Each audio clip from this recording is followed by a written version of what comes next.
તો કેમ છો બધા મિત્રો? મજામાં? તો આજે આપણે જઈ રહ્યા હતા મિની અમરનાથ, જે આવેલું છે માણસા તાલુકામાં.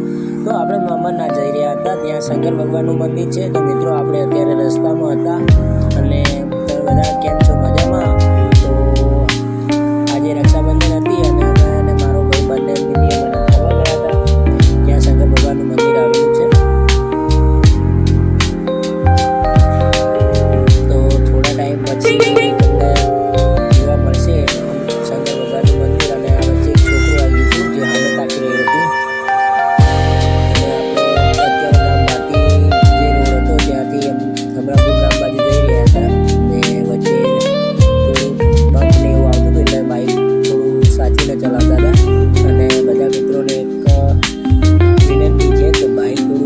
ચલાવો તમે ફરવા જાઓ નો ડાઉટ, બટ તમારા ઘરનું બી વિચારજો. અને આજુબાજુ રસ્તાઓમાં અમે થોડું કરી લીધું હતું અને પછી અમે ગામમાં એન્ટ્રી મારી નાખી હતી અમરાપુર, જ્યાં અમરનાથ આવેલું છે. પછી થોડા ટાઈમ પછી કોને થોડું 10-15 મિનિટ બાઇક ચલાવ્યા પછી આવી ગયું હતું અને આપણે અમરનાથમાં એન્ટ્રી મારીને સપના સૃષ્ટિ પાર્ક બાજુ આવી ગયા હતા. અને આ છે સપના સૃષ્ટિ પાર્ક, ત્યાં લગભગ દર્શન ₹7 ટિકિટ છે. અને એના પછી અમે બાઇક પાર્કિંગ કરીને મંદિર તરફ રવાના થયા. થોડી ભીડ હતી મિત્રો અમરનાથમાં, અને અહીંયા બીજી એક સેવા ચાલુ કરી છે કે ₹30 તમને ઇકો ગાડીથી શંકર ભગવાનના મંદિર જોડે ઉતારવામાં આવે છે. અને મારા ભાઈ જે હતા એ આગળ ચાલતા હતા અને અમે થોડે ધીમે પાછળ શૂટ કરતા જતા હતા. અને થોડો ઢાળ હતો એટલે ઉતાવળું એડાતું હતું, પણ શૂટ કરવાનું હતું એટલે અમે થોડા ધીરે ચાલ્યા.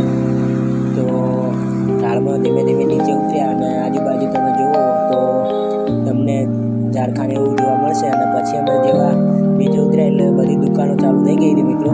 તો આજુબાજુ કોને શાકભાજી અને રમકડાની દુકાનો હતી, ત્યાં બીજું બી ઘણું બધું વસ્તુ મળે છે.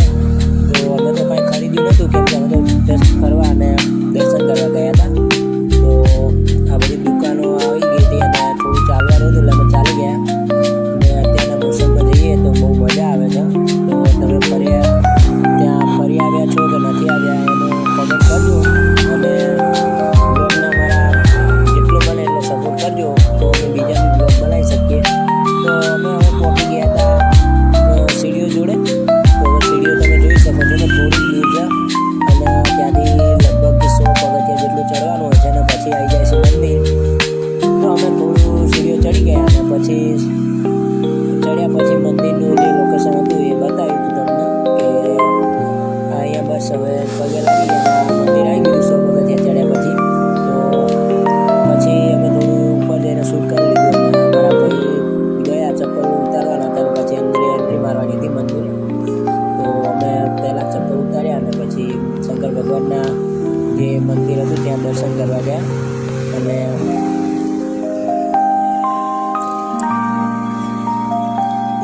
જોવાલાયક સારું છે સ્થળ, તો તમે જોઈ આવજો, એકવાર મુલાકાત લેજો, રજા લઈને જજો, કેમ કે ટાઈમ તો કોઈના જોડે હોતો નથી. પણ એક દિવસ આપણું ગાડી રાખો અને પાછળનું લોકેશન તમને બતાવ્યું. તો પાછળ બાજુ મસ્ત લોકેશન છે, ચોમાસામાં જોવાલાયક છે. અને અમે ચપ્પલ ઉતારીને ગયા પછી મંદિરમાં, અને સામે જે 2 મૂર્તિઓ છે ત્યાં ફોટોગ્રાફી ચાલતી હતી અને હમણાં બી બધા ફોટોગ્રાફી કરતા હતા. તો અમે શૂટિંગ ઉતારી લીધું. તો અમે એન્ટ્રી મારીને મારા જે ભાઈ હતા એ પ્રસાદી લેતા હતા. અને હમણાં પછી અમને તમને બતાવ્યું કે અહીંયા મૂર્તિ છે શંકર ભગવાનની અને બીજી બી મૂર્તિ છે જોડે. અને આ મકા ગણપતિ અને બરફની મૂર્તિ છે શંકર ભગવાનની. તો બધા શૂટ ઉતારતા હતા, અમે થોડું ઉતારી લીધું મૂર્તિનું. તો દર્શન કરી લો, આ તમને સીધા અમરનાથ મિની અમરનાથથી દર્શન કરાવીએ છીએ. તો હમણાં એક છોકરું રમતું હતું અને એક ભાઈ ફોટોગ્રાફી કરતા હતા. અને પાછળ જોઈ શકો છો કે વાતાવરણ થોડું ખુલ્લું હતું એટલે મજા આવી ગઈ હતી ફરવાની. બાકી વાદળા હોય તો બહુ મજા આવે ને. અહીંયા પ્રસાદી લેવાની ને જો કોઈને અંદર મૂર્તિ જોડે પ્રવેશ કરવો હોય તો ₹20 ટિકિટ છે. અને તમારા પ્રસાદીને બધું થઈને ટોટલ ₹100 પડે, પણ મજા આવે. જો કે તમારે અહીંયા બરફની મૂર્તિ જોડે દર્શન કરવા હોય તો ₹20 ટિકિટ થાય છે. એના પછી મિત્રો મેં મારી સ્ટોરી અમારી શકલ તમને બતાવી દીધી કે બ્લોગમાં ભાઈ અમારું તો મોઢું બધ દેખાવું જોઈએ ને, તો અમે તમને બતાવ્યું કે હમણાં શંકર ભગવાનની 2 મૂર્તિઓ છે ને ઓલી મકા બરફની મૂર્તિઓ છે ને, આમ પાછળનું લોકેશન છે. તો પબ્લિક બહુ હતી નહીં જાજી, એટલે દર્શન કરવાની મજા આવી ગઈ. બાકી આમ દાડે કહો ને પબ્લિક બહુ હોય છે. અને અમે પછી જેમ કે તમે જોઈ શકો છો તો પાછળ છોકરાઓ વિડીયો બનાવતા હતા, ફોટોગ્રાફી કરતા હતા ને અમે થોડો વિડીયો ઉતારી દીધો.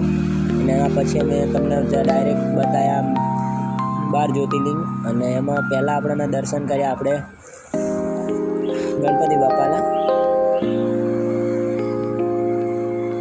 તો આપણે પહેલાં દર્શન કરી નાખ્યા હતા જય ગણપતિ બાપા. તો ત્યાં દર્શન કરી પછી આવી ગયા છે હનુમાન દાદા. અને પછી અંદર જતા રહ્યા હતા, હનુમાન દાદાના દર્શન કરી. અને અંદર પછી થોડી ફોટોગ્રાફી કરવાની હતી એટલે શૂટ કર્યું નહોતું અંદરનું. જો તમને જેટલું બતાવ્યું એટલું બતાવી દીધું.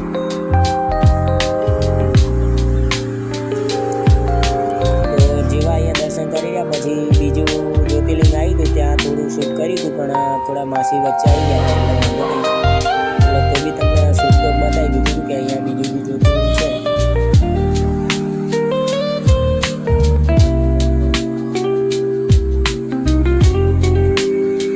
પછી આપણે થોડા આગળ ચાલ્યા ગયા અને અહીંયા છોકરા જે હતું ગુફા જેવું એમાં બધા મસ્તી કરતા હતા. અમારે જવું હતું પણ અમે ના ગયા કેમ કે છોકરાઓ મજા લઈ ગયા હતા અને અમે વચ્ચે એમને ડિસ્ટર્બ નહોતા કર્યા. એના પછી અહીંયા બીજું જ્યોતિર્લિંગ આવ્યું અને ત્યાં શૂટ કરીને પછી અમે થોડા આગળ ગયા અને મારા ભાઈને પાડવા હતા ફોટા, તો વિડીયો બંધ કર્યા હતો થોડી વાર. એના પછી અમે ગયા હતા આગળ. એટલે અહીંયા ટોટલ 12 જ્યોતિર્લિંગ છે મિત્રો, જોવા લાયક મસ્ત સ્થળ છે. તો તમે એકવાર મુલાકાત અવશ્ય લેજો તો તમને બી મજા આવશે. અને અહીંયા કોને શૂટિંગ કરી નાખ્યું હતું લાસ્ટ, અને પછી બહાર નીકળી ગયા હતા. અને બહાર નીકળીને પછી થોડું બહારના લોકેશનનું શૂટ કરી નાખ્યું હતું કે બહારથી કેવું દેખાય છે મંદિર. તો તમને બતાવીશું. તમે જોડાયેલા વિડીયો અમારા બ્લોગને સબસ્ક્રાઈબ, લાઈક, શેર કરી દેજો. તો આપણે આ પાછળનું લોકેશન છે કે જ્યાંથી મંદિર આવું કંઈક દેખાય છે. અને એના પછી અમે થોડું ત્યાં ફોટોગ્રાફી કરી અને પછી આગળ જતા રહ્યા. થોડી વાર શૂટ કરી હતું ત્યાં. લોકેશન સારું છે, આ 12 જ્યોતિર્લિંગ વાળું છે. અને હમણાં થોડું વાતાવરણ સારું છે. અહીંયા બેસવાનું છે, જેને બેસવું હોય એને. અને મકા બધી રાઇડ્સ છે. તો આ મકા રેસ્ટોરન્ટ છે, જેને કંઈ બી ખાવું હોય. વચ્ચે ગાર્ડન હતું. આ મકા આઈસ્ક્રીમ ને એવું કોઈ બી ને ખાવું હોય તો ત્યાં રેસ્ટ કરવો હોય, નાસ્તો કરવો હોય તો કરી શકો છો.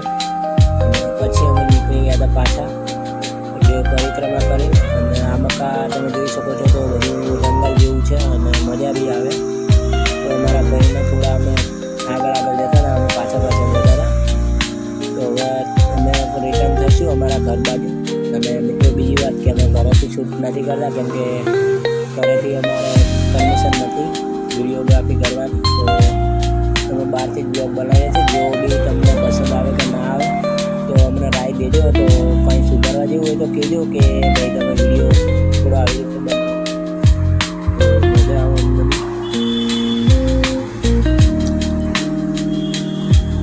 એના પછી અમે મિત્રો દર્શન કરીને નીચે ઉતરવા માટે તૈયાર થઈ ગયા અને સીડીઓથી નીચે ઉતરી ગયા.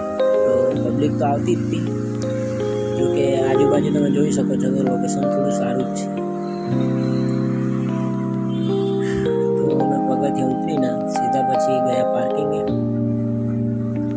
અત્યારે થોડું શૂટ ચાલુ હતું એટલે થોડું શૂટ કરી નાખ્યું હતું મંદિર, કેમ કે આવતું સારું અને આજુબાજુ તમે જુઓ તો વાતાવરણ થોડું ખુલ્લું હતું એટલે મજા આવી ગઈ. અને એના પછી નીચે જેવા ઉતર્યા ચડતાનો તમને ચડતા હતા એ બતાવી દીધું. પાછા પાર્કિંગ બાજુ જઈ રહ્યા હતા અમે. તો પાર્કિંગ બાજુ જઈને બાઇક પાર્કિંગ કરવાનું હતું. અને મારા ભાઈ ગયા હતા એ થોડા પાછળ પડી ગયા હતા ને અહીંયા હવે અમે પાર્કિંગ આવી ગયા હતા. પાર્કિંગ આવીને અમે થોડું નાસ્તો કરી લીધો. નાસ્તો કરીને પછી અમે પાછા રિટર્ન થઈ ગયા ઘરે જવા માટે. થોડી વાર ઊભા રહ્યા અને પછી પાર્કિંગ બાજુ ગયા અને બાઇક અમારું જ્યાં હતું ત્યાં ગયા અને પાર્કિંગે જઈને પછી રિટર્ન થવા માટે રવાના થઈ ગયા.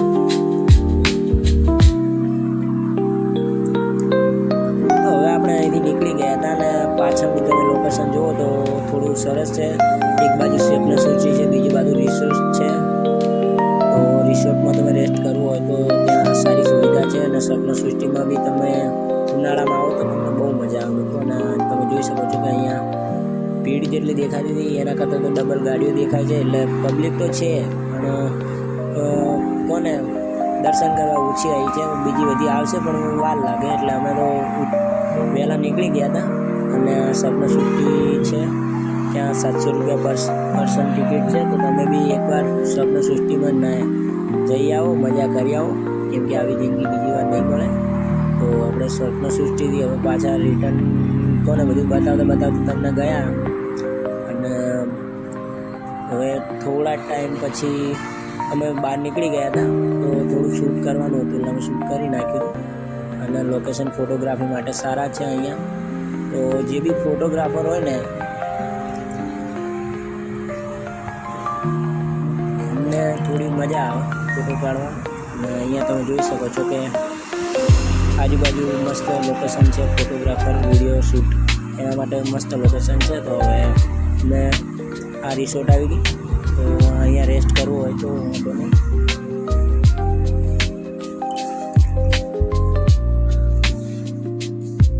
હવે અમે નીકળી ગયા હતા ગેટની બહાર થોડી જ વારમાં.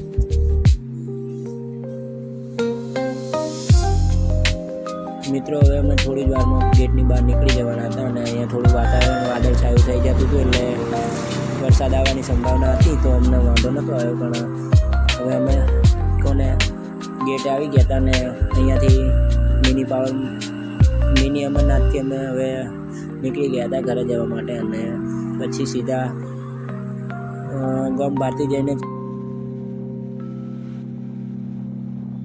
તો મિત્રો આપણે ગમ ભારતી આવી ગયા હતા. અને હવે આપણે અહીંયા બ્લોગ આપણો પૂરો કરીએ છીએ. તો મળીએ બીજા બ્લોગમાં. ત્યાં સુધી અમને લાઇક શેર કોમેન્ટ કરજો કે હવે નેક્સ્ટ બ્લોગ કયો જોવે છે. તો ત્યાં સુધી મળીએ. આવજો, ટાટા બાય બાય. ને આપણે હવે ગમ ભારતીથી ઘરે બાજુ જવા નીકળી ગયા હતા. આવજો.